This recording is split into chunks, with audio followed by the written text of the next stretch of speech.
Senhor, meus irmãos, seja bem-vindo, my friend, a mais uma videoaula da Escola de Profeta. Fique à vontade, meus divônicos, pega a sua caneta, pega a sua Bíblia, as suas anotações e venha comigo para mais uma videoaula aqui da Escola de Profeta. Hoje estamos na aula 81, para a glória de Deus, com o tema Nem pedra, nem selo, nem império o impediu de ressuscitar.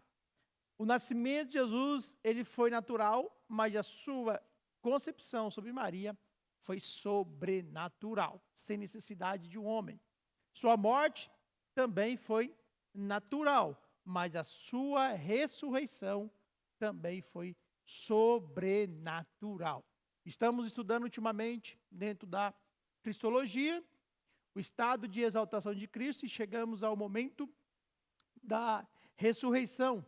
E hoje vamos ver provas da ressurreição do nosso Senhor Jesus Cristo, provas incontestáveis, tá? Assim como Lucas, ele mesmo registrou lá em Atos dos Apóstolos, capítulo 1, verso 1, verso 3, leia comigo.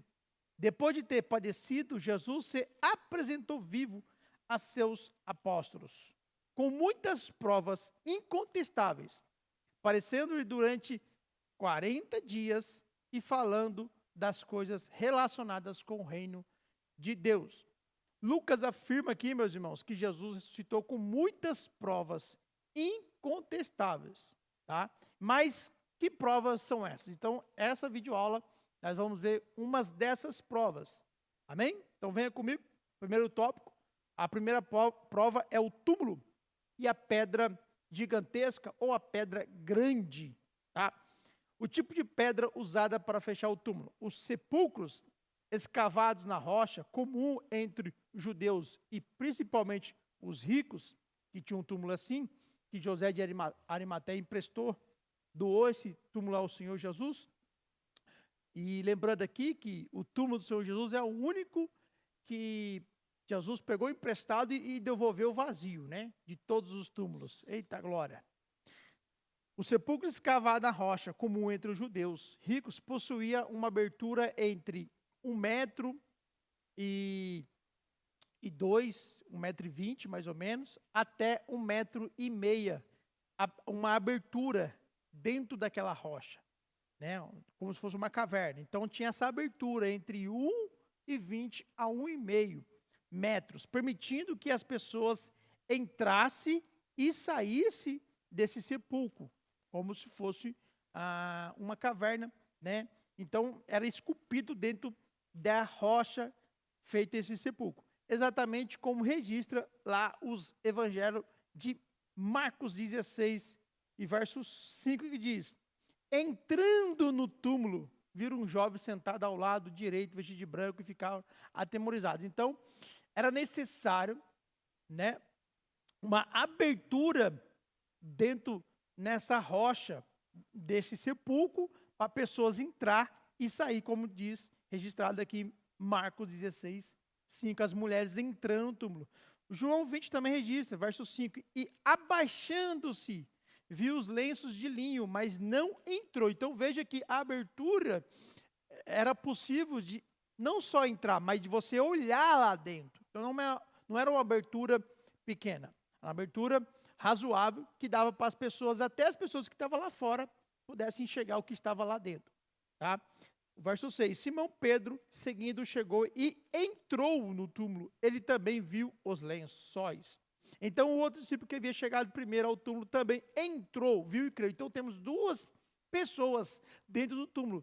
Duas pessoas entrou e saiu juntos ali. Maria, no entanto, permaneceu junto à entrada do túmulo, chorando. Enquanto chorava, abaixou-se, olhou para dentro do túmulo. Então ela olhou, se agachou. Por quê? 1,5 m mais ou menos. Até para as pessoas entrar, teve que abaixar, tá? Porque não era uma altura considerável para entrar em pé. Então a pessoa tinha que se encurvar um pouco. Então por isso que alguns historiadores aí, alguns dizem de 1,20 m até 1,5 m essa abertura. Para fechar uma entrada assim, então era necessário uma pedra imensa e extremamente pesada. Só de falar de pedra já é pesada, né, irmãos? Pedra já é pesada. Se você colocar em uma lata de 18 litros aí, né, qualquer lata, pedra para fazer um concreto, né, já é pesado. Agora pensa para tampar essa abertura, essa espessura dentro, né, dessa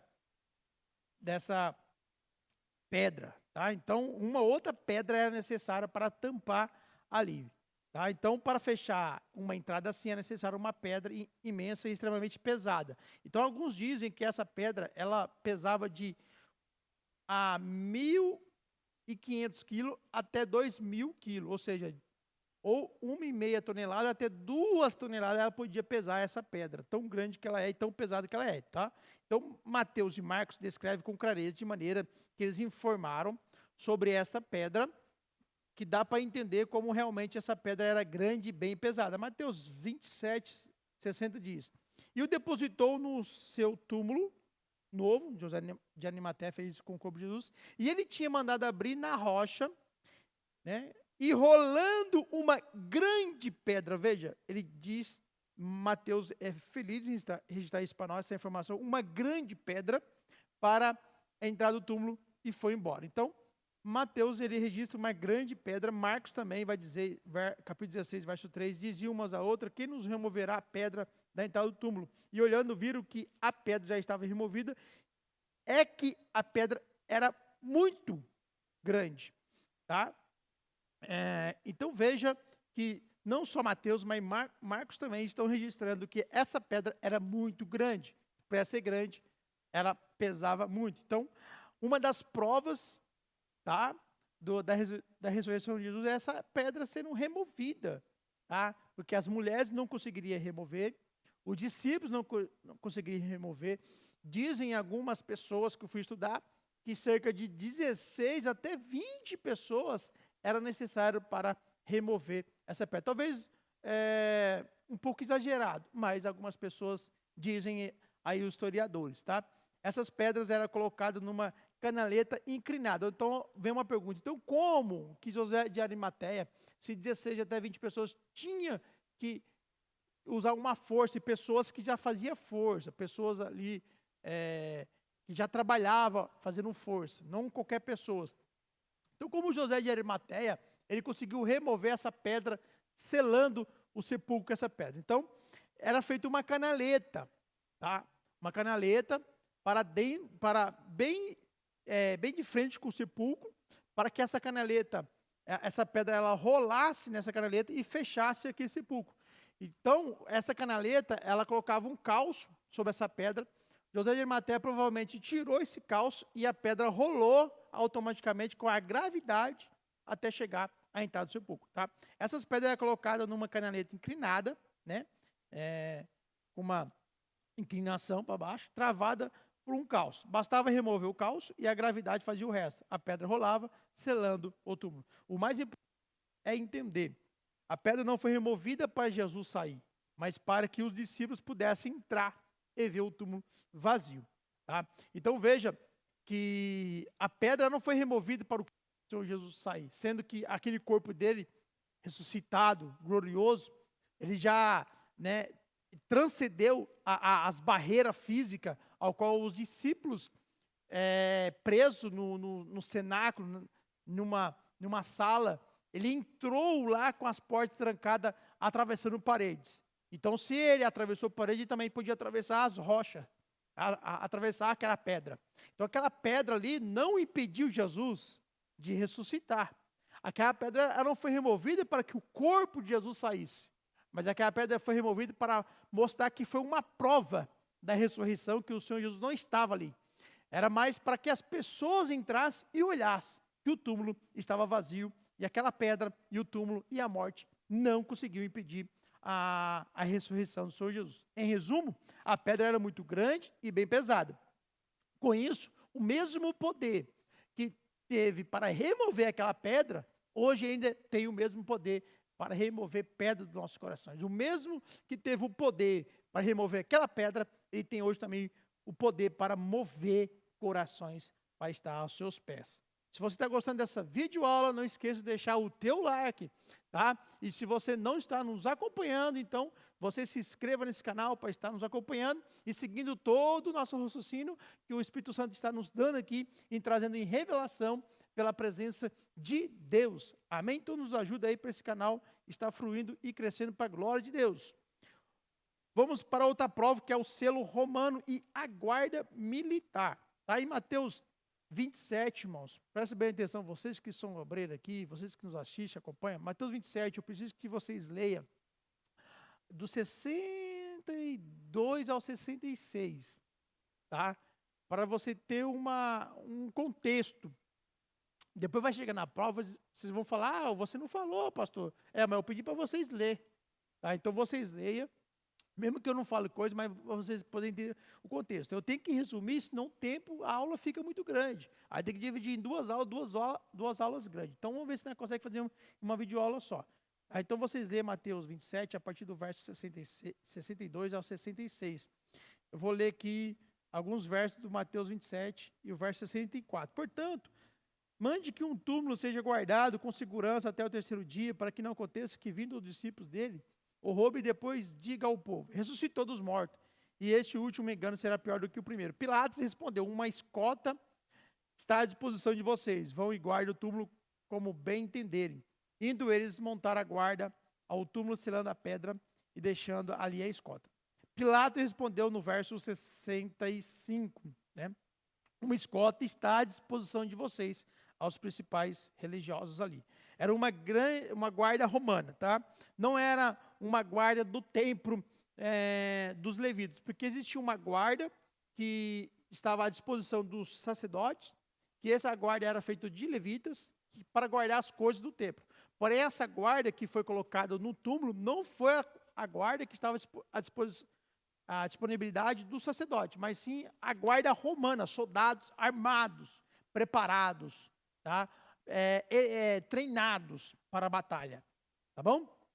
Então essa foi a guarda que foi designada ali para guardar o túmulo. Era uma guarda romana, não uma guarda do templo de levitas. Soldados romanos eram disciplinados e letais. Dormir em serviço ou abandonar o posto significava morte, né? Porque eles falavam que dormiu, tá? Além disso, o túmulo foi selado com o selo do governador romano, tá? No verso 66, Mateus registra que além da guarda romana, o sepulcro foi selado com o selo do governador romano. Indo eles montar guarda ao túmulo, selando a pedra e deixando ali a escolta. Então não era só uma guarda romana, soldados romanos estavam ali de vigília, né, guardando aquele lugar, mas um selo foi colocado sobre aquele túmulo, sobre a entrada do túmulo, para que ninguém pudesse entrar e ninguém pudesse sair, para que ninguém pudesse invadir e roubasse o corpo do Senhor Jesus, como foi levantada ali a hipótese do sacerdote Pilatos, tá? Mateus 27, 66. O objetivo desse selo era para que ninguém pudesse remover a pedra e entrar no sepulcro violando o selo romano. Um fato semelhante aconteceu lá no Antigo Testamento com o profeta Daniel, capítulo 6, verso 17, diz: foi trazida uma pedra e ela foi colocada sobre a boca da cova, e o rei selou a pedra com o seu próprio anel e com o anel dos homens importantes do reino, para que nada se mudasse a respeito de Daniel, ou seja, para que ninguém entrasse lá e tirasse Daniel lá, ou que Daniel pudesse sair de lá de dentro. Esse selo representava a autoridade de Roma. Rompendo ali uma vez esse selo, era um crime contra o próprio império. Tá? Então eles tinham uma penalidade para essas pessoas que faziam isso. E segundo a história, a penalidade para as pessoas que rompessem o selo, tá? Do imperador romano, tá? Era crucificado, porém não como o Senhor Jesus, mas crucificado de ponta cabeça para baixo, para que ninguém pudesse fazer a mesma coisa. O selo romano, portanto, atestava oficialmente que o corpo de Jesus estava ali, guardado sob o poder do Império Romano, tá? Então, antes de eles colocar o selo, eles tinham que ver se o corpo de Jesus estava ali dentro mesmo. Estava colocado mesmo. Então, toda a vistoria foi feita, então colocaram o selo romano. Então, não tem como dar uma desculpa, mas quem prova que o corpo de Jesus foi colocado mesmo lá? O selo romano. Tá? Se não tivesse o corpo do Senhor Jesus, o imperador não ia selar Os guardas romanos não iam selar aquele túmulo. Tá? Então, a prova que o corpo do Senhor Jesus estava lá é aquele selo romano. E que a prova que o Senhor Jesus ressuscitou é que aquela pedra foi removida e que aquele selo também foi removido não pelos soldados e nem pelos discípulos, porque ninguém foi julgado, disciplinado por causa do rompimento do selo. Tá? Porém, na manhã do terceiro dia, o selo foi quebrado, a pedra removida e o corpo estava ausente daquele túmulo. Tá? Nem o poder de Roma pôde ter o poder da ressurreição do nosso Salvador, Senhor Jesus Cristo. O selo cai para aquele que é o caminho, o selo cai para aquele que é a verdade, o selo cai para aquele que é a vida se levantando para a eternidade, e nós juntamente com ele. Amém? Palavra-chave para nossos obreiros dessa videoaula. Pega aí a anotação e anota aí. A palavra-chave dessa videoaula é provas. Provas, hein? Olha o paradoxo. Provas aqui da ressurreição do Senhor Jesus, mas prova para os obreiros. Amém? Então, palavra-chave aqui hoje é provas. Terceiro tópico, a transformação de discípulos. É também outra prova que eu vejo assim, uma das maiores provas da ressurreição do Senhor Jesus é o comportamento dos discípulos, a transformação que tiveram. Após a morte de Jesus, os discípulos estavam abatidos, confusos e escondidos. Eles estavam escondidos, né? Estavam com medo, trancado em uma sala. Né? Aos olhos humanos, tudo havia terminado. Como diz o próprio dois discípulos ao caminho de Emaús, lá em Lucas 24, verso 21, diz, olha o que eles falavam.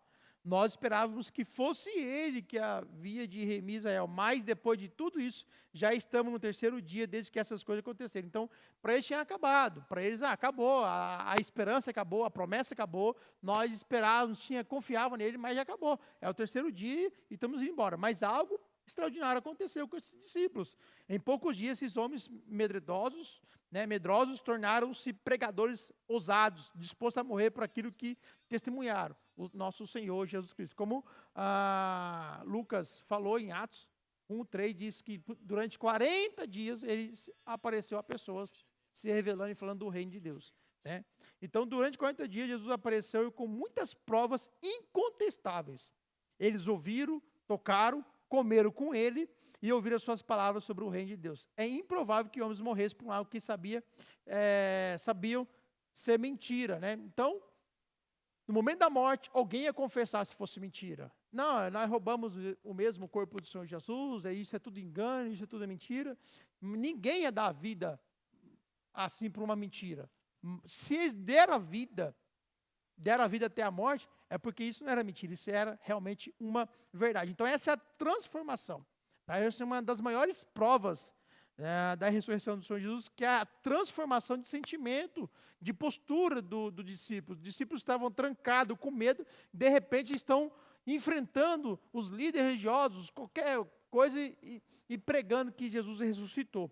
E nada tirava isso, nada fazia eles voltar atrás. A ressurreição não é apenas, a ressurreição do nosso Senhor Jesus não apenas levantou Jesus da morte, mas levantou uma geração de testemunha e de pregadores pregando o evangelho. Eles não morreram por uma ideia, eles morreram porque viram Cristo vivo, comeram, sentaram com ele e viram ele ser levado ao céu. Tá? Significado supremo da ressurreição. Se a ressurreição é verdadeira, e ela é, então Cristo venceu a morte, a cruz não foi o fim, foi o início da vitória, o túmulo vazio e o selo é o selo da nossa fé, o túmulo vazio é o selo da nossa fé, mas se fosse mentira, a fé cristã seria a maior fraude da história, como está lá em 1 Coríntios 15, não marquei aqui, e verso 4, se eu não me engano. Contudo, o túmulo vazio permanece como o testemunho mais poderoso da verdade do evangelho. A pedra não foi removida para que Jesus saísse, mas para que o mundo visse, ele não está mais aqui. Ele ressuscitou. O túmulo, ele fala. E o que o túmulo fala? Ele não está aqui. Ele ressuscitou. Só estava alugado por 3 dias. Ao terceiro dia, ele ressuscitou. Amém? Então, conclusão aqui, rapidinho. A pedra pesada, cerca de até 2 toneladas, foi removida. A guarda romana, altamente disciplinada, não pôde impedir. O selo imperial, símbolo do poder de Roma, foi quebrado. O corpo de Jesus, protegido pelo império, desapareceu. Até hoje ninguém consegue dar conta do corpo de Jesus. Disseram que foi roubado. Isso é uma prova, ninguém dá conta. Os discípulos covardes e abatidos tornaram-se mártires destemidos. A pedra pesada, a guarda implacável e o selo de um império não puderam deter o poder invencível da ressurreição do nosso Salvador. A fé cristã não se apoia em um mito, mas em um túmulo vazio, em um Salvador vivo que reina eternamente e está à destra de Deus. Nem o selo de Roma, nem o peso da pedra, nem a força da guarda puderam deter a verdadeira vida, a vida eterna, que é o nosso Senhor Jesus. A pedra foi grande, o selo foi forte, a guarda foi armada, mas o poder de Deus foi mais poderoso do que isso. São provas incontestáveis, irmãos, para termos também vitórias incontestáveis, porque aquele que está em Cristo Jesus é mais do que vencedor em Cristo Senhor Jesus. Ele ressuscitou e é a nossa esperança que Ele voltará e nosso corpo será também ressuscitado para estar com Ele para toda a eternidade. O mesmo corpo que Ele teve, que passou, desafiou a física, desafiou tudo, passou parede, passou rocha, esse corpo também teremos com Ele na nossa eternidade. É nossa fé, essa é a nossa esperança. São provas que falam por si mesmo, incontestável, que Ele está à destra e Ele vai vir nos buscar. Amém?